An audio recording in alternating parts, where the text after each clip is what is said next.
მდგრადი ენერგეტიკის ყოველწლიური კვირეულის ფარგლებში დღეს ბათუმში კონფერენცია გაიმართა. კონფერენციის წევრებმა განახლებადი ელექტროტექნოლოგიების თემაზე იმსჯელეს. სემინარს გერმანელ სპეციალისტებთან ერთად აჭარის მთავრობის, ბუნებრივი რესურსების დაცვის სამმართველოს, სოფლის მეურნეობის სამინისტროს, ბათუმის მერიის, ფინანსთა და ეკონომიკის სამინისტროს წარმომადგენლები ესწრებოდნენ. გერმანელმა კოლეგებმა კონფერენციის მონაწილეებს ბუნებრივი რესურსების მართვის სფეროში საკუთარი ქვეყნის გამოცდილება გაუზიარეს.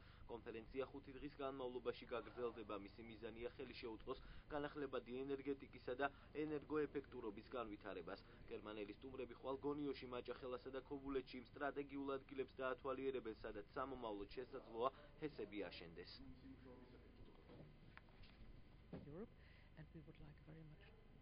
მოხარული ვარ საქართველოში ჩამოსული. ჩვენ სამომავლოდ გარემოს დაცვის სფეროში საქართველოს გერმანიის ურთიერთთანამშრომლობას ვგეგმავთ. ჩვენი მიზანია გავეცნოთ აჭარაში გარემოს დაცვისა და ბუნებრივი რესურსების მართვის სფეროში არსებულ მდგომარეობას.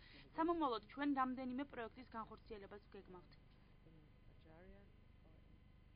აღნიშნული კონფერენცია მეტად მნიშვნელოვანია იმ თვალსაზრისით, რომ წარმოდგენილი იქნება პირველი ყოვლის არსებული ვითარება რეგიონში წყლის ხარისხთან დაკავშირებით და ასევე ენერგიის მოხმარებასთან დაკავშირებით. კონფერენციის მიზანი არის ძირითადად ეს განახლებადი ენერგეტიკისა და ენერგორესურსების ეფექტურობის გამოყენების შესაძლებლობები და